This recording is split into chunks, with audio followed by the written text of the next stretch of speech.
Nested if. એકવાર ફરીથી ઓલો ગ્રાફ બતાવી દઉં તમને. ડિસિઝન મેકિંગ સ્ટેટમેન્ટ છે એ પોર્શન આપણે અત્યારે સ્ટડી કરીએ છીએ. એ ડિસિઝન મેકિંગ સ્ટેટમેન્ટમાં ઇફને રિલેટેડ ઘણા બધા સ્ટેટમેન્ટ હતા. તો એ ઇફને રિલેટેડ 4 સ્ટેટમેન્ટ છે. એમાંથી હવે જે છેલ્લું નંબરનું લાસ્ટ સ્ટેટમેન્ટ છે એ આપણે જોવાનું છે. આના પછી આપણે સિલેક્શન સ્ટેટમેન્ટમાં જે સ્વિચ સ્ટેટમેન્ટ છે એ ભણશું આના પછીના લેક્ચરમાં. તો આપણે ઇફનું જે લાસ્ટ સ્ટેટમેન્ટ છે એ જોઈએ.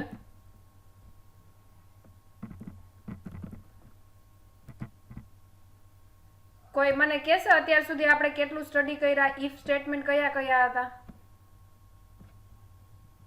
ઇફ સ્ટેટમેન્ટ કયા કયા? ઇફ, બીજું ઇફ એલ્સ, ત્રીજું if else if else. Okay, if else if else ladder. Ladder કહીએ તો ચાલે. તો અત્યારનો જે પોઈન્ટ છે એ છે નેસ્ટેડ ઇફ. આ જે નવો પોઈન્ટ છે અને લાસ્ટ છે ઇફ સ્ટેટમેન્ટનો એ છે નેસ્ટેડ ઇફ.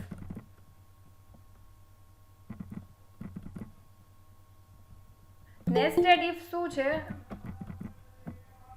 તો કે નેસ્ટેડ ઇફ એટલે તમે સ્ક્રીન દેખાય છે ને વ્યવસ્થિત? Yes. ઓકે, નેસ્ટેડ ઇફ એટલે શું? તો કે when an if else statement is present inside the body of another if or else.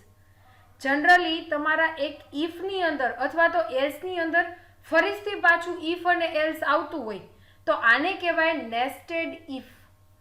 Nested ઇફનો સિમ્પલ મિનિંગ શું થયો? તો કે તમારું ઇફ સ્ટેટમેન્ટ છે એની અંદર પાછું ઇફ એલ્સ આવતું હોય અથવા તો તમારું એલ્સ સ્ટેટમેન્ટ છે એની અંદર ફરીથી પાછું ઇફ એલ્સ આવતું હોય તો આને કહેવાય નેસ્ટેડ. નેસ્ટેડ એટલે એક જે ફોર્મ છે એની અંદર જ ફરીથી બીજું એક ફોર્મ, એક જે સિન્ટેક્સ છે એની અંદર જ ફરીથી પાછું બીજું તમે યુઝ કરો તો આને કહેવાય નેસ્ટેડ. તો એક ઇફ સ્ટેટમેન્ટ છે, એક જ સ્ટેટમેન્ટની અંદર તમે ફરીથી પાછું બીજું સ્ટેટમેન્ટ યુઝ કરો તો આને કહેવાય નેસ્ટિંગ કર્યું. તો નેસ્ટિંગ કરવાનું છે પણ કોનું? તો કે ઇફનું નેસ્ટિંગ કરવાનું છે. એટલે એક ઇફ સ્ટેટમેન્ટ છે એની અંદર જ ફરીથી ઇફ એલ્સ આવ્યા અથવા તો એક એલ્સનું પોર્શન છે એમાં ફરીથી આ પાછો ઇફ એલ્સ આવ્યો તો આને કહેવાય નેસ્ટેડ કર્યું. આ છે એ નેસ્ટેડ ઇફ એલ્સની સિન્ટેક્સ ડેફિનેશન છે. હાઇલાઇટ કરું છું. When an if else statement is present inside the body of another if or else. એક if છે એની અંદર જ એની બોડીની અંદર જ if else આવતું હોય અથવા તો એક else ની બોડી છે એની અંદર જ ફરીથી if અથવા else સ્ટેટમેન્ટ આવતું હોય તો આને કહેવાય નેસ્ટેડ if else. આને કહેવાય નેસ્ટેડ if else. હવે આની ઘણી બધી અલગ અલગ ફોર્મ છે એ બતાવું. એમાં પહેલું એક્ઝામ્પલ જો આ રીતનું હોય કે એક if સ્ટેટમેન્ટ છે અને એની નીચે એક એલ્સ સ્ટેટમેન્ટ છે પણ નેસ્ટેડ કરવું છે એનો મતલબ એમ કે ઇફની અંદર જ ઇફ એલ્સ યુઝ કરો અથવા તો એલ્સની અંદર જ ફરીથી તમે ઇફ યુઝ કરો તો આને કહેવાય નેસ્ટિંગ કર્યું. આ કઈ રીતે એક્ઝિક્યુટ થશે? તો કે for an example expression 1 true થયું તો સ્ટેટમેન્ટ 1 એક્ઝિક્યુટ થશે. જો એક્સપ્રેશન 1 છે એ ફોલ્સ થયું તો તમારું એલ્સ છે એ એલ્સ પોર્શન એક્ઝિક્યુટ થશે. હવે કમ્પાઇલર એલ્સ પોર્શનમાં આવ્યો એટલે ફરીથી એને એક કન્ડિશન છે. કઈ કન્ડિશન? તો કે જો અહીંયા આપ્યું છે એક્સપ્રેશન 2. જો આ એક્સપ્રેશન 2 જો ટ્રુ થશે તો સ્ટેટમેન્ટ 2 એક્ઝિક્યુટ થશે. અધરવાઇઝ તમારું કમ્પાઇલર આ આખી બોડી છે એ બોડીને ઇગ્નોર કરી અને આ જે અહીંયા કોઈ લાઈન હશે એ લાઈન ઉપર આવી જશે. તો આ એકવાર હજી ફરીથી એકવાર કહું એટલે કન્ફ્યુઝન ન થાય. આજે જે છે ને સિન્ટેક્સ એ શેની છે? તો કે નેસ્ટેડ ઇફની છે. હવે નેસ્ટેડ ઇફમાં શું છે? તો કે ઇફ સ્ટેટમેન્ટ છે. ઓકે, ચલો આ તો મને ખ્યાલ છે. આ એક્સપ્રેશન સાચું પડશે તો સ્ટેટમેન્ટ 1 એક્ઝિક્યુટ થશે. ઓકે, જો ઇફમાં એક્સપ્રેશન 1 ફોલ્સ ગયું તો તમારું કમ્પાઇલર ક્યાં જશે? તો કે એલ્સ પોર્શનમાં વહી જશે. હવે અત્યાર સુધી આપણે કેવું ભણ્યા હતા કે એલ્સમાં છે ને આપણે પછી ડાયરેક્ટ નાખી જ દેતા હતા પ્રિન્ટ એફ ને કોઈ કરવું હોય મિનિમમ મેક્સિમમ પ્રિન્ટ કરાવવું છે કે કોઈ નંબર ઇક્વલ છે કે પોઝિટિવ નેગેટિવ, ટૂંકમાં આપણે એમાં એલ્સની આખી બોડી જ આપી દેતા હતા. એલ્સમાં ક્યારેય કન્ડિશન આપી નથી. પણ નેસ્ટેડ ઇફ છે એનો મતલબ એમ કે તમે એલ્સની અંદર પણ પાછું ઇફ યુઝ કરી શકો. તો અહીંયા એલ્સની અંદર મેં ફરીથી કન્ડિશન આપી કે જો તમારું એક્સપ્રેશન 2 સાચું હશે તો જ આ સ્ટેટમેન્ટ એક્ઝિક્યુટ કરવાનું છે, અધરવાઇઝ કોઈ પણ વસ્તુ એક્ઝિક્યુટ કરવાની નથી. ચલો આમાં કોઈને પ્રોબ્લેમ છે? No.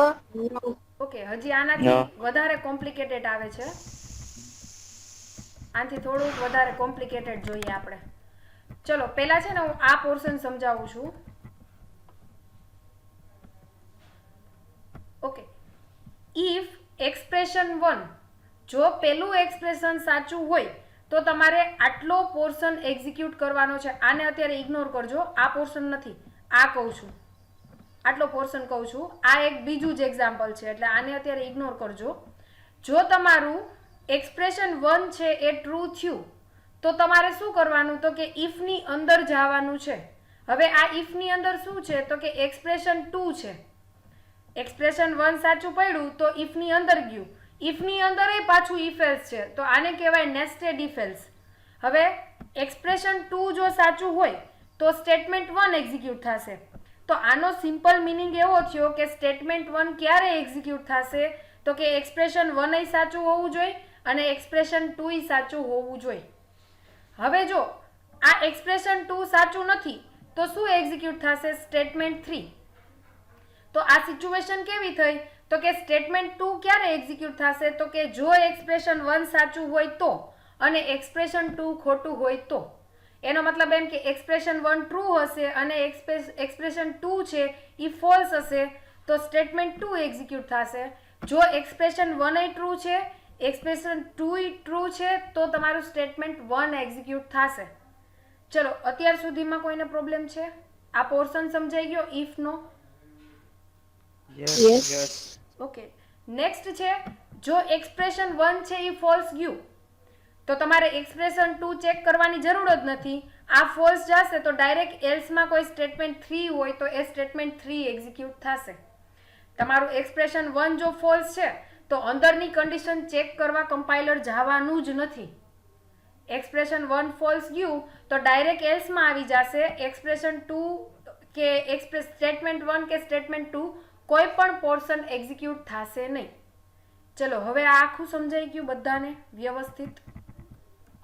Yes. Yes. Yes. એકવાર રિપીટ કરું? Yes.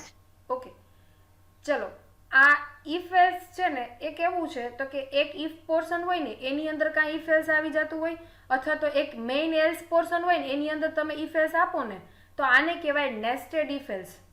હવે નેસ્ટેડ ઇફ એલ્સમાં આ એક્ઝામ્પલ કેવું છે? તો કે જો તમારું એક્સપ્રેશન 1 છે એ ટ્રુ થયું, જો એક્સપ્રેશન 1 ટ્રુ થયું એનો મતલબ એમ કે આ ઇફનો પોર્શન એક્ઝિક્યુટ કરવાનો છે, આ એલ્સને ઇગ્નોર કરવાનું છે. ચલો ઇફના પોર્શનમાં શું છે? તો કે કમ્પાઇલર જોશે કે ઇફની અંદર એ પાછું ઇફ એલ્સ છે તો કમ્પાઇલર ડાયરેક્ટ આ બધી લાઈનો એક્ઝિક્યુટ નહીં કરે, આ લાઈન ઉપર જઈ અને આ પોર્શનને એક્ઝિક્યુટ કરશે. ઓકે, આ પોર્શનમાં શું છે? તો કે એક્સપ્રેશન 2 છે. જો એક્સપ્રેશન 2 ટ્રુ હશે, સાચું હશે તો સ્ટેટમેન્ટ 1 એક્ઝિક્યુટ થશે અને જો એક્સપ્રેશન 2 છે એ ફોલ્સ ગયું એનો મતલબ એમ કે સ્ટેટમેન્ટ 2 ને એક્ઝિક્યુટ કરશે. ચલો આમાં આ ઇફ પોર્શનમાં હવે કન્ફ્યુઝન છે? No. ઓકે, હું એક લાઈન બોલું છું એ સાચી છે કે ખોટી છે એ તમારે કહેવાની છે. મારો પ્રોગ્રામમાં સ્ટેટમેન્ટ 2 એક્ઝિક્યુટ થશે ક્યારે? તો કે એક્સપ્રેશન 1 ટ્રુ છે અને એક્સપ્રેશન 2 ટ્રુ છે તો મારું સ્ટેટમેન્ટ 2 એક્ઝિક્યુટ થશે. આ સાચું છે કે ખોટું? ખોટું. શું કામ? એક્સપ્રેશન 2 છે એ ફોલ્સ થાય ને તો જ સ્ટેટમેન્ટ 2 છે એ એક્ઝિક્યુટ થાય. Very good. એક્સપ્રેશન 2 છે એ ઇફ કન્ડિશનમાં આપેલું છે. જો તમારું આ ઇફ ખોલતું પડે તો ડિફોલ્ટ તમારું એલ્સ એક્ઝિક્યુટ થશે. એનો મતલબ એમ કે સ્ટેટમેન્ટ 2 એક્ઝિક્યુટ થાય કઈ કન્ડિશનમાં?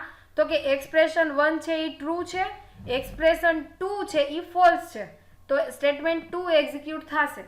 હવે તમારે આન્સર આપવાનો છે સ્ટેટમેન્ટ 3 ક્યારે એક્ઝિક્યુટ થશે?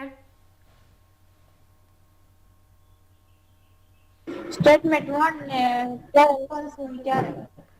નહીં ફરીથી બોલો. expression 1 false હોય ત્યારે very good. Okay expression 1 false False હોય થાય ત્યારે ત્યારે. ઓકે, મને જે ફર્સ્ટ ટાઈમ તમે કોઈ ગર્લ બોલી ને એમાં મને આ એક્સપ્રેશન 2 ઈ કમ્બાઈન કર્યું હોય ને એવું લાગ્યું. ઓકે, જો તમારું એક્સપ્રેશન 1 છે ઈ ખોટું થયું, ફોલ્સ ગયું તો ડાયરેક્ટ તમારું સ્ટેટમેન્ટ 3 એક્ઝિક્યુટ કરશે. શું કામ? તો કે ઇફ પોર્શન ફોલ્સ હોય તો એની અંદર કોઈ પણ વસ્તુ ચેક કરવા જવાની જ નથી. એ આપણે સિમ્પલ ઇફ એલ્સમાં ભણી ગયા કે ઇફ કન્ડિશન ખોટી હોય તો ઇફની બોડીમાં જવાનું જ નથી, ડાયરેક્ટ ક્યાં વયું જશે? એલ્સમાં વયું જશે. ચલો હવે આટલા પોર્શનમાં કોઈને પ્રોબ્લેમ છે? આ બીજા નંબરની સિન્ટેક્સ થઈ. No. ઓકે, ચલો ત્રીજી સિન્ટેક્સ જોઈએ. ડેફિનેશનમાં નેસ્ટેડ ઇફમાં શું હતું? તો કે નેસ્ટેડ ઇફમાં ઇફ એલ્સ હશે કા ઇફની બોડીમાં અથવા તો એલ્સની બોડીમાં. તો આ જે સિન્ટેક્સ હતી ઈ શેની હતી? તો કે ઇફની બોડી હોય ને એમાં ફરીથી ઇફ એલ્સ હતું. હવે આ જે એક્ઝામ્પલ છે એ કયો એક્ઝામ્પલ છે? તો કે એલ્સની બોડીમાં ઇફ એલ્સ આપેલું છે. આ એલ્સ છે એ એલ્સની બોડીમાં તમે શું આપ્યું? ફરીથી ઇફ એલ્સ યુઝ કર્યું છે. ચલો આ જોઈએ.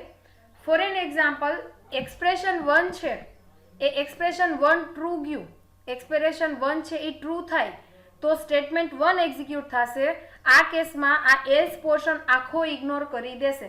એક્સપ્રેશન 2 એક્ઝિક્યુટ નહીં કરે, સ્ટેટમેન્ટ 2 એક્ઝિક્યુટ નહીં કરે, સ્ટેટમેન્ટ 3 પણ એક્ઝિક્યુટ થશે નહીં. જો તમારું એક્સપ્રેશન 1 છે એ ટ્રુ હશે તો જ. જો એક્સપ્રેશન 1 ટ્રુ હશે તો ઓનલી સ્ટેટમેન્ટ 1 જ એક્ઝિક્યુટ થશે. ચલો આમાં કોઈને પ્રોબ્લેમ છે ઇફમાં? No. ઓકે, નેક્સ્ટ છે ફોર એન એક્ઝામ્પલ, એક્સપ્રેશન 1 છે ઈ ફોલ્સ ગયું. એક્સપ્રેશન 1 છે ઈ ફોલ્સ ગયું તો મારો ઇફનો સ્ટેટમેન્ટ છે, ઇફની બોડી છે આ એ ઇગ્નોર કરશે અને કમ્પાઇલર એલ્સમાં વયું જશે.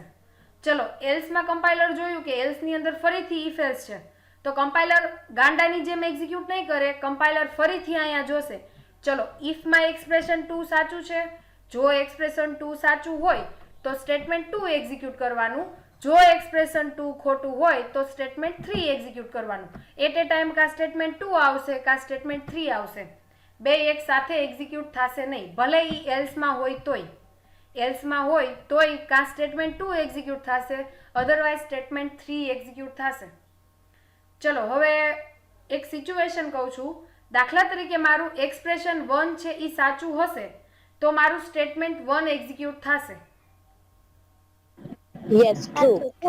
ઓકે, જો મારું એક્સપ્રેશન 1 છે એ ફોલ્સ છે તો મારું ઓટોમેટિક સ્ટેટમેન્ટ 2 એક્ઝિક્યુટ થશે. ના, False. ઈ સાચું હશે ને તો થશે, બાકી 3. ઓકે, ફરીથી એક સિચ્યુએશન કહું. એક્સપ્રેશન 2 ઈ ફોલ્સ છે, એક્સપ્રેશન 1 ફોલ્સ છે, એક્સપ્રેશન 2 ઈ ફોલ્સ છે તો મારું સ્ટેટમેન્ટ 2 એક્ઝિક્યુટ થશે. ખોટું 3 હા થશે. Statement very good, very 3 good, થાય. Very good. તો એક્સપ્રેશન 1 સાચું હોય તો સ્ટેટમેન્ટ 1, એક્સપ્રેશન 1 ખોટું છે, એક્સપ્રેશન 2 સાચું છે તો સ્ટેટમેન્ટ 2, એક્સપ્રેશન 1 ખોટું છે, એક્સપ્રેશન 2 છે ઈ ખોટું છે તો default statement 3. Okay okay. Okay okay, હજી છે ને એક જસ્ટ નોલેજ માટે કહી દઉં તમને. ફોર એન એક્ઝામ્પલ, સપોઝ કે અહીંયા મેં એક લખી છે પ્રિન્ટની લાઈન. હવે છે ને હવે કેવું થશે? ફોર એન એક્ઝામ્પલ એક્સપ્રેશન 1 ખોટું પડ્યું તો કમ્પાઇલર અહીંયા જશે, કમ્પાઇલર ચેક કરશે. જો આ કન્ડિશન સાચી હશે તો સ્ટેટમેન્ટ 2 એક્ઝિક્યુટ થશે અને આ પ્રિન્ટની લાઈન પણ એક્ઝિક્યુટ થશે. શું કામ? તો કે ઈ ઇફ એલ્સની બહાર છે. ઈ એલ્સ છે ને મેઇન એલ્સ એની અંદર છે પણ આ સબ ઇફ એલ્સ છે એની બહાર છે. એટલે સ્ટેટમેન્ટ 2 એક્ઝિક્યુટ થાય અને પ્રિન્ટની લાઈન એક્ઝિક્યુટ થશે. પણ જો એક્સપ્રેશન 2 છે એ ખોટું પડ્યું તો સ્ટેટમેન્ટ 3 એક્ઝિક્યુટ થશે અને પ્રિન્ટની લાઈન નહીં એક્ઝિક્યુટ થશે. એટલે પ્રિન્ટની લાઈન તો એક્ઝિક્યુટ થશે જ. એક્સપ્રેશન 2 સાચું હોય કે ખોટું હોય, પ્રિન્ટની લાઈન એક્ઝિક્યુટ થશે. શું કામ? તો કે ઈ ઇફ એલ્સની બહાર છે. આ જે ઇફ એલ્સ તમે જોવો છો એની બહાર પ્રિન્ટની લાઈન લખેલી છે એટલે. આ તો તમે નોર્મલ અત્યાર સુધીના પ્રોગ્રામમાં કર્યું જ છે ને, એન્ડ લાઈન વાળું. Yes. Yes. એટલે આમાં કન્ફ્યુઝન નથી ને? No. પણ આ જ લાઈન દાખલા તરીકે અહીંયા લખી હોય, આ જ લાઈન અહીંયા લખી હોય પ્રિન્ટની તો પછી તમારી આ એક્સપ્રેશન 2 ખોટું પડે તો જ પ્રિન્ટની લાઈન એક્ઝિક્યુટ થશે. આઈ હોપ હવે આમાં કોઈને કન્ફ્યુઝન નથી. Okay, Okay. ચલો આપણે નેક્સ્ટ હજી એક છે સિન્ટેક્સ છે. ચલો નેક્સ્ટ સિન્ટેક્સ કેવી છે તો કે તમે આ રીતે યુઝ કરી શકો. ફોર એન એક્ઝામ્પલ મેં ઇફ યુઝ કર્યો છે, મારે આનો એલ્સ નથી કરવો, પણ આ ઇફની અંદર મારે ઇફ એલ્સ યુઝ કરવા છે, તો આમાંય તમને એરર નહીં આપે. તમે અહીંયા શું કર્યું તો કે ઓનલી ઇફનો યુઝ કર્યો છે. ફર્સ્ટ ટાઈમ મેં ઓનલી ઇફનો યુઝ કર્યો, એ ઇફની અંદર હું ઇફ એલ્સનો યુઝ કરીશ તો એ આ વસ્તુ અલાઉ કરશે. આ સમજાવવાની જરૂર છે? નો. આ તો નોર્મલ છે ને. No.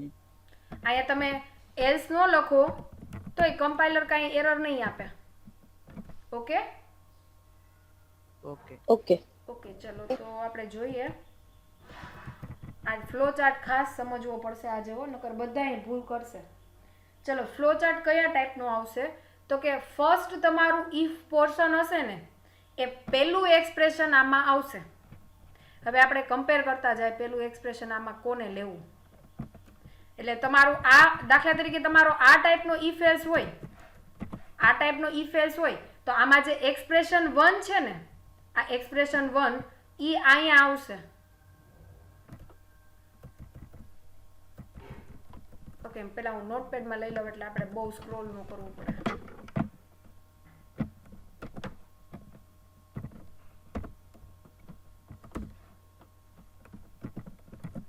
કે હવે કમ્પેર કરતા જાય એટલે વ્યવસ્થિત ફ્લો ચાર્ટ સમજાય જાય. ઓકે થોડો કોમ્પ્લિકેટેડ છે.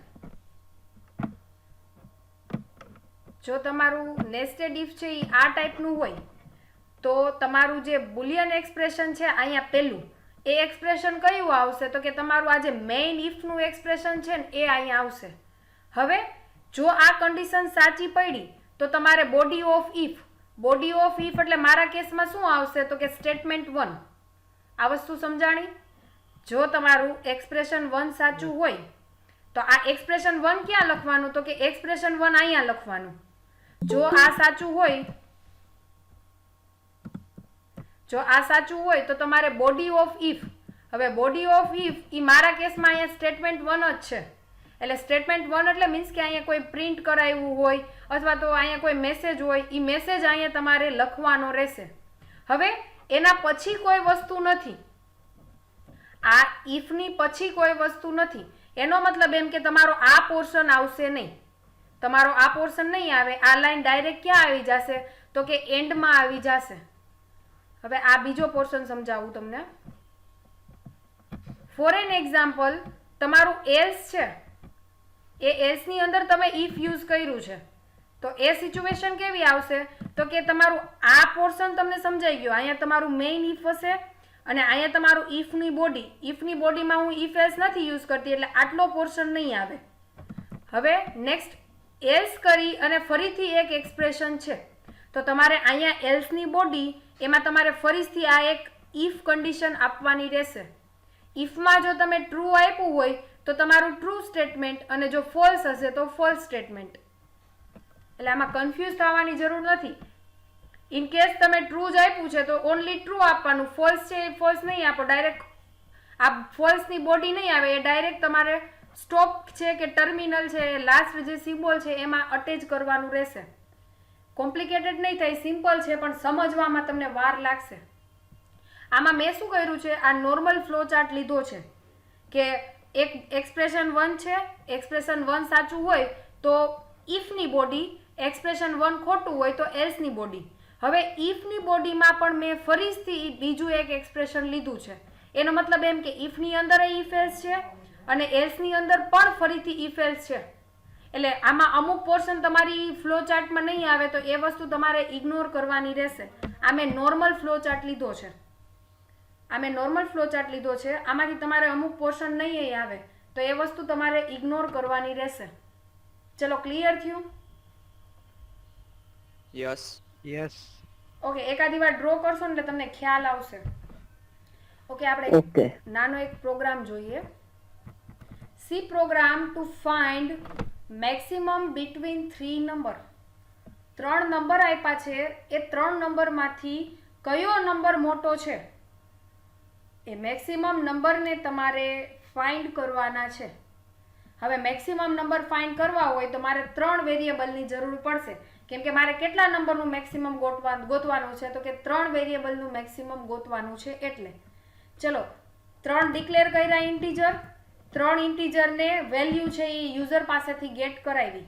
આટલા પોર્શનમાં કોઈને પ્રોબ્લેમ છે? No. No. No. Okay, next કરીએ આપણે if number 1 greater than number 2. તમે અત્યારે જે આગલો જે પ્રોગ્રામ હતો ને એમાં તમે ઇફની અંદર 2 કન્ડિશન આપી દેતા હતા, એ ગ્રેટર ધેન બી અને એ ગ્રેટર ધેન સી. જો આ કન્ડિશન સાચી હોય તો એ છે એ મેક્સિમમ. એવી જ રીતે b greater than a and b greater than c, તો તમારો બી છે એ મેક્સિમમ. પણ મેં અહીંયા શું કર્યું તો કે ઓલી એન્ડ વાળી જે કન્ડિશન હતી ને એ મેં ફરીથી ઇફ એલ્સમાં યુઝ કરી છે. એટલે તમારો પ્રોગ્રામ છે ને ઈનો ઈ રહ્યો, પણ થોડાક ઇફ એલ્સના સ્ટેટમેન્ટમાં ચેન્જીસ થયા છે. જો મારો નંબર 1 છે એ નંબર 2 કરતાં મોટો હોય તો મારે ચેક કરવાનું કે નંબર 1 છે એ ફરીથી નંબર 3 કરતાં મોટો છે. જો બે કન્ડિશન સાચી હોય તો નંબર 1 છે એ મોટો છે, તો અહીંયા મેં લખ્યું નંબર 1 છે એ મોટો છે. એલ્સ જો આ કન્ડિશન ખોટી છે, નંબર 1 છે એક કન્ડિશન ખોટી પડી, એનો મતલબ એમ કે નંબર 3 મોટો થયો. નંબર 1 છે એ ગ્રેટર ધેન નંબર 3, પણ આ કન્ડિશન ખોટી પડી એનો મતલબ એમ કે નંબર 3 છે એ મોટો છે કમ્પેર ટુ નંબર 1. તો મેં અહીંયા પ્રિન્ટમાં શું કર્યું, નંબર 3 ઇઝ મેક્સિમમ. આ અટપટું લાગ્યું કે સમજાઈ ગયું? સમજાઈ ગયું. હાર્ડ લાગે છે થોડુંક?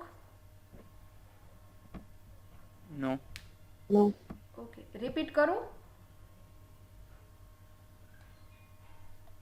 યસ.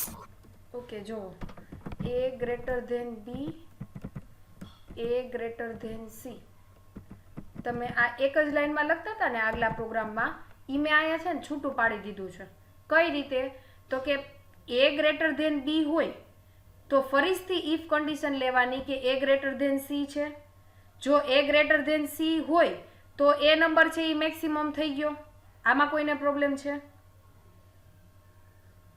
નો. ઓકે, દાખલા તરીકે આ નંબર છે, આ કન્ડિશન ખોટી પડી, એનો મતલબ એમ કે આજે તમારો નંબર ત્રીજો છે એ ત્રીજો નંબર મોટો થયો. આ કન્ડિશન પ્રમાણે આપણે જોઈએ તો આ નંબર 1 ગ્રેટર ધેન નંબર 3, આ કન્ડિશન ફોલ્સ ગઈ, એનો મતલબ એવો થયો કે નંબર 1 છે એ નાનો છે નંબર 3 કરતા. તો તમારે મેસેજ આપી દેવાનો કે number 3 is maximum. Next else portion છે. આ એલ્સ પોર્શન કોનો છે? તો કે આ મેઇન ઇફ છે ને એનો એલ્સ છે. એ જોઈએ એમાં શું આપ્યું છે તો કે એમાં ફરીથી ચેક કરાવ્યું કે નંબર 2 છે એ નંબર 3 કરતાં મોટો છે. નંબર 2 છે એ નંબર 3 કરતાં મોટો છે. જો એ સાચો હોય તો નંબર 2 મેક્સિમમ અથવા તો નંબર 3 મેક્સિમમ. ચલો હવે આ લોજિક સમજાણું. Number 2 Yes. ઓકે, જો આ કન્ડિશન કેવી પડી તો કે જો નંબર 2 ઓલરેડી મોટો છે તો પ્રિન્ટએફ માં નંબર 2 ઇઝ મેક્સિમમ, પણ આ કન્ડિશન ખોટી પડી તો ડાયરેક્ટ ઇનડાયરેક્ટ નંબર 3 મેક્સિમમ ગણાશે. Okay, okay. એટલે તમે ઓલું યુઝ કર્યું હતું ઇફ એલ્સ અને લાસ્ટમાં એલ્સ. તો લાસ્ટમાં એલ્સમાં આપણે શું કહેતા હતા તો કે છેલ્લો નંબર હશે ને મેક્સિમમ હશે, સી નંબર હશે એ મેક્સિમમ હશે. તો આમાં એણે છૂટું પાડી અને દરેકના એલ્સમાં નંબર 3 મેક્સિમમ લખ્યું છે. અને ઓલો જે ઇફ પોર્શન હતો એ બે પાર્ટમાં ડિવાઈડ કર્યો. પહેલા અહીંયા યુઝ કર્યું ઇફ, એની અંદર ઇફ, અને આમાં એલ્સ ની અંદર ઇફ. એટલે આનો ફ્લો ચાર્ટ કેવો આવશે એ સેજ મગજમાં સેટ કરી લેજો. હમણાં જે બતાવ્યો ને ઈ જ છે, આ જે એક્ઝામ્પલ આપ્યું છે ને એ ટાઈપનો જ ફ્લો ચાર્ટ છે.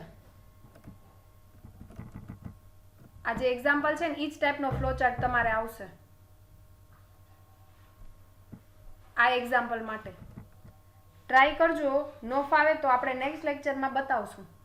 Okay, Okay. ઓકે. ચલો હવે આ પ્રોગ્રામ એક્સરસાઇઝમાં કરવાનો છે. આ તમને હાર્ડ લાગે છે? અઘરો લાગે છે? No. તો ટ્રાય કરીએ પછી ખબર પડે. થોડો લાગે. હા, થોડો થોડો લાગશે કેમ કે આ થોડુંક હાઈ લેવલનું થઈ ગયું. ઓકે, એક પ્રોગ્રામ બતાવું તમને.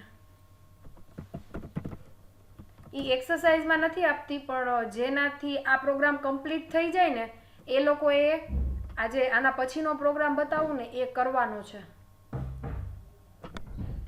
સ્વર અને વ્યંજન ખબર છે? યસ. Yes. Yes. ઓકે. આ પ્રોગ્રામ એ ટાઈપનો જ છે. C program to check vowel or consonant. Vowel એટલે ગુજરાતીમાં સ્વર. સ્વર કોને કહેવાય? સ્વર, vowels. AEIOU. Yes. Okay, very good. તો તમારે અત્યારે એક પ્રોગ્રામ કરવાનો છે કે યુઝરે જે કેરેક્ટર એન્ટર કર્યો છે એ કેરેક્ટર છે એ સ્વર છે કે વ્યંજન છે. એ વોવેલ છે, વોવેલ એટલે સ્વર, અને કોન્સ્ટન્ટ એટલે A to Z માંથી જે આ AEIOU ને બાદ કરો અને પછીના જે કોન્સ્ટન્ટ, પછીના જે કેરેક્ટર વધે એને કહેવાશે કોન્સ્ટન્ટ. આ વોવેલ અને કોન્સ્ટન્ટ સમજાઈ ગયું? વોવેલ છે ને, Yes. Yes. ઓકે, વોવેલ એટલે શું? તો કે AEIOU, આ 5 સિવાયના જે વસ્તુ વધી A to Z માં એને કહેવાશે કોન્સ્ટન્ટ. સિમ્પલ થઈ ગયું હવે? Yes. ઓકે. Yes. આ પ્રોગ્રામ તમે સ્ટાર્ટ કરો એ પહેલા તમારે મગજમાં ઈ સેટ કરવું પડશે કે કોઈ પણ યુઝર છે ઈ કેપિટલ એ નાખે અને સ્મોલ એ પણ નાખે. તમારે કન્ડિશન ચેક કરાવવાની છે પણ ઈ નંબર કેપિટલ હોય અને સ્મોલ હોય. હવે મારી જેવા યુઝર હોય ને ઈ A to Z ની બદલે 1 2 3 4 નાખી દે તો 1 2 3 4 છે ઈ વોવેલમાંય નહીં આવે અને કોન્સ્ટન્ટમાંય નહીં આવે. ફરીથી કહું, દાખલા તરીકે કોઈ યુઝર છે એને 1 નાખી દીધું તો 1 છે એ વોવેલમાંય નહીં આવે અને કોન્સ્ટન્ટમાંય નહીં આવે. તમે સમજો છો સિચ્યુએશન કેવી થશે? Yes. તો આ ટાઈમે તમારે યુઝરને કહેવું પડશે કે તમે વોવેલય નથી નાખ્યો અને કોન્સ્ટન્ટય નાખેલો નથી. તો તમારે આ જ પ્રોગ્રામમાં 3 વસ્તુ જોવાની છે કે યુઝરે એન્ટર કરાવેલો નંબર છે એ A to Z માં આવે છે, કેપિટલ A to Z કે સ્મોલ A to Z. જો કેપિટલ A to Z અને સ્મોલ A to Z માં આવતો હોય તો તમારે ચેક કરવાનું છે કે આ નંબર AEIOU છે. જો AEIOU હોય તો આને કહેવાશે વોવેલ. અધરવાઇઝ એલ્સ કન્ડિશનમાં શું આવશે તો કે નંબર તમે જે એન્ટર કરાવેલો કેરેક્ટર છે એ કોન્સ્ટન્ટ છે. જો મેં તમારો પ્રોગ્રામનો ફ્લો કહી દીધો. પ્રોગ્રામનો ફ્લો કઈ રીતે આવશે તો કે યુઝરે જે નંબર એન્ટર કરાવેલો છે એ નંબર ચેક કરાવવાનો કે કેપિટલ A to Z અને સ્મોલ A to Z ની અંદર છે. જો કેપિટલ A to Z અને સ્મોલ A to Z ની અંદર નથી એનો મતલબ એમ કે યુઝરે કોઈ આલ્ફાબેટ એન્ટર કરાવ્યા નથી. યુઝરે કોઈક નંબર કે કોઈ સ્પેશિયલ કેરેક્ટર એન્ટર કરાવેલા છે. તો પહેલી ઇફ કન્ડિશન કઈ આવશે તો કે તમારો નંબર છે ઈ A થી Z કેપિટલ અને A થી Z સ્મોલ ની અંદર છે. જો નથી તો ઈ ઇફ ની નીચે એલ્સ આવશે કે તમારો નંબર છે ઈ આલ્ફાબેટ નથી. તો પેલું ઇફ એલ્સ સમજાઈ ગયું? Yes. હવે ઈ ઇફ એલ્સ કઈ રીતે લખવાનું તો કે ઇફ માં તમારે આ રીતે લખવાનું થશે, એન્ટર એની કેરેક્ટર, અને ઈ કેરેક્ટર મેં આ વેરિયેબલમાં સ્ટોર કરાવ્યો સી ડેટામાં. આ સી ડેટાની દાખલા જગ્યાએ તમે લખી નાખો PQR STU. આ ટોટલી તમારી ઉપર ડિપેન્ડેન્ટ છે. એક કેરેક્ટર ટાઈપનો એક વેરિયેબલ ડિક્લેર કર્યો છે. હવે કેપિટલ A to Z અને સ્મોલ A to Z ની અંદર છે કે નહીં એ કઈ રીતે ચેક કરવાનું તો કે C data greater than equal to A અને C data less than equal to Z. એટલે આ A અને Z આની રેન્જમાં છે. આ ગ્રેટર ધેન ઇક્વલ ટુ એટલે શું તો કે આ A થી સ્ટાર્ટ કરી અને Z ની અંદર આવેલો છે. આ કન્ડિશન કોઈને પ્રોબ્લેમ છે? આ હાઇલાઇટ કરી C data greater than equal to એટલે A હોય તોય ચલાવશે. અહીંયા ઇક્વલ ટુ લખ્યું છે એનો મતલબ એમ થાય A હોય તોય ચલાવશે. અને એટલે A થી મોટા છે અથવા તો A જેટલું છે ઈ, અથવા તો Z હોય તોય ચાલે અને Z થી નાનો હોવો જોઈએ. Z થી મોટો નથી જવાનું, Z થી ઉપરના નંબરે નથી જવાના, Z થી નીચે હોય તો ચાલશે, એટલે XYZ હોય તો ચાલે, પણ Z થી બહાર જવાનું નથી. Small A to Z total એમ જ ને? હા, આ સ્મોલ A to Z માટે ચેક કર્યું છે. હવે અહીંયા આપ્યું છે ઓર.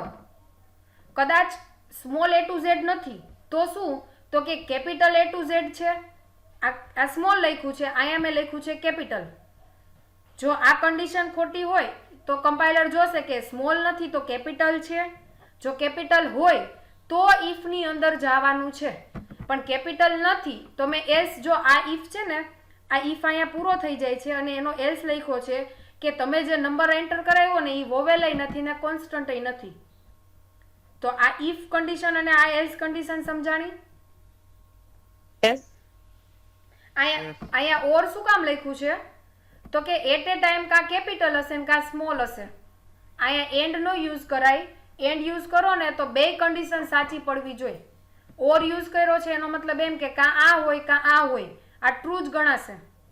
જો અહીંયાથી મને 1 મળી ગયું, આ કન્ડિશન સાચી પડી ગઈ એટલે કમ્પાઇલર આ લાઈન એક્ઝિક્યુટ કરવા માંડશે. આ કન્ડિશન ખોટી પડી, આ કન્ડિશન સાચી પડી, તોય કમ્પાઇલર આ લાઈન એક્ઝિક્યુટ કરશે. મેં જ્યારે ઓર સમજાવ્યું ને ત્યારે ઓરમાં મેં એવું કીધું હતું કે ઓરમાં તમે એક કરતાં વધારે એક્સપ્રેશનને ચેક કરાવી શકો. તો અહીંયા જુઓ, મેં ઘણા બધા એક્સપ્રેશન ચેક કરાવ્યા છે. પહેલું એક્સપ્રેશન આ, પછી ઓર આપ્યું અને બીજું એક્સપ્રેશન આ. એક્સપ્રેશનની અંદર પણ એક્સપ્રેશન છે, એમાં મેં એનો યુઝ કર્યો છે એન્ડ. એટલે કાં કેપિટલ A to Z હોવા જોઈએ કાં સ્મોલ A to Z હોવા જોઈએ. જો કેપિટલ સ્મોલ નથી તો તમારે પ્રિન્ટ કરાવી દેવાનો કે તમારો જે નંબર છે એ વોવેલય નથી અને કોન્સ્ટન્ટ પણ નથી. પણ જો કેપિટલ A to Z અને સ્મોલ A to Z ની અંદર છે, એનો મતલબ એમ કે યુઝરે એન્ટર કરાવ્યા છે T, સ્મોલ t એન્ટર કરાવ્યા છે તો આ કન્ડિશન ટ્રુ પડશે. સ્મોલ t એન્ટર કરાવ્યા છે એટલે આ કન્ડિશન સાચી પડશે. સ્મોલ t શું છે? તો કે A અને Z ની વચ્ચે આવેલું છે. સ્મોલ t છે એ A થી મોટું છે અને Z થી નાનું છે. આ કન્ડિશન શું કહે છે? તો કે સ્મોલ t અહીંયા તમે એન્ટર કરાવો તો એ A થી મોટા છે અને Z થી કેવા છે? તો કે Z થી નાના છે. તો આની અંદર જશે. અહીંયા ચેક કરાવ્યું કે C ડેટા છે એ A છે, E છે, I છે, O છે કે U છે. એટલે AEIOU છે હોય તો તમારું વોવેલ થયું. જો કેપિટલ AEIOU હોય તો તમારું નંબર છે એ વોવેલ થશે. આ કન્ડિશન બહુ મોટી થઈ ગઈ. જો દરેક વસ્તુ મેં એન્ડ ઓર થી આપી છે. C ડેટા છે એ સ્મોલ a છે, ઓર C ડેટા E છે, ઓર C ડેટા I છે, ઓર C ડેટા O છે. એટલે પહેલા તમારે બધાય સ્મોલ AEIOU લખવાના અને પછી તમારે એની ઈ જ લાઈનમાં કેપિટલ AEIOU લખવાના રહેશે. આ લાઈન જો આવી લાંબી થશે હો. ઇફ કન્ડિશન આવડી મોટી થશે. સ્ક્રોલ કરું છું હું.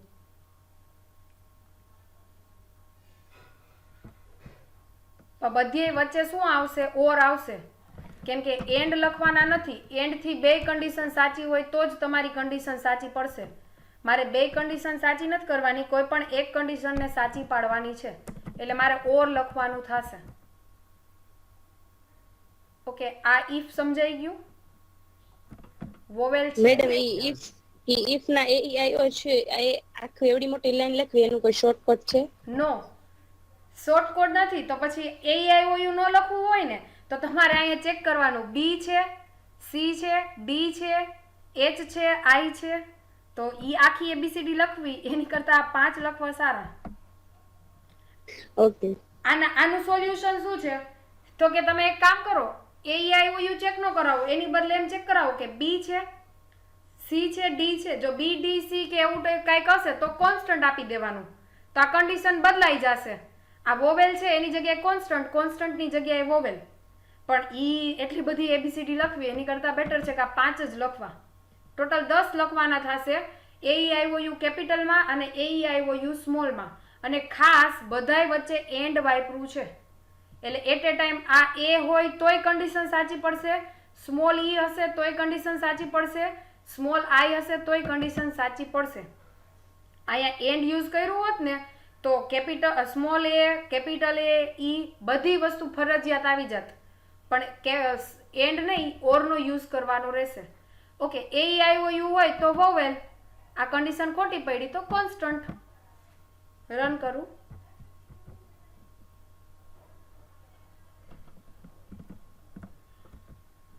Okay, okay. Okay. રેડી? 3 છે, 3 છે એ વોવેલ નથી ને કોન્સ્ટન્ટ નથી. આઈ હોપ આમાં કોઈને પ્રોબ્લેમ નથી. સી ભલે કેપિટલ કર્યું પણ આવી ગયું શું? કોન્સ્ટન્ટ. Constant. ઓકે ને? વોવેલ નથી ને સી? નહીં. ઓકે. આઈ હોપ આમાં કોઈને પ્રોબ્લેમ નથી. આ પ્રોગ્રામ પ્રેક્ટિસ કરજો, ટ્રાય કરજો થાય તો. બાકી ફ્લો ચાર્ટ તો સાવ સિમ્પલ થશે. ફ્લો ચાર્ટ સાવ સહેલો જ છે. એક ડિસિઝન મેકિંગ સિમ્બોલમાં આ કન્ડિશન આપવાની. જો ડિસિઝન મેકિંગ સિમ્બોલ સાચો પડ્યો તો એની અંદર ફરીથી ડિસિઝન મેકિંગ સિમ્બોલ આવશે, એમાં આ કન્ડિશન આપવાની. જો એ સેકન્ડ ડિસિઝન સિમ્બોલ સાચો હશે તો ટ્રુમાં વોવેલ, અને જો સેકન્ડ ડિસિઝન મેકિંગ સિમ્બોલ ખોટો હશે તો કોન્સ્ટન્ટ. અને આ જે મેઇન ડિસિઝન મેકિંગ સિમ્બોલ છે એમાં ફોલ્સ હશે તો તમારે આ એલ્સ નો portion. Okay, okay. Okay. Total 2 program છે. આ બીજો પ્રોગ્રામ થાય તો સારું, Okay. ટ્રાય કરજો, થાશે જ. Okay. Okay. ચલો હું અટેન્ડન્સ લઈ લઉં.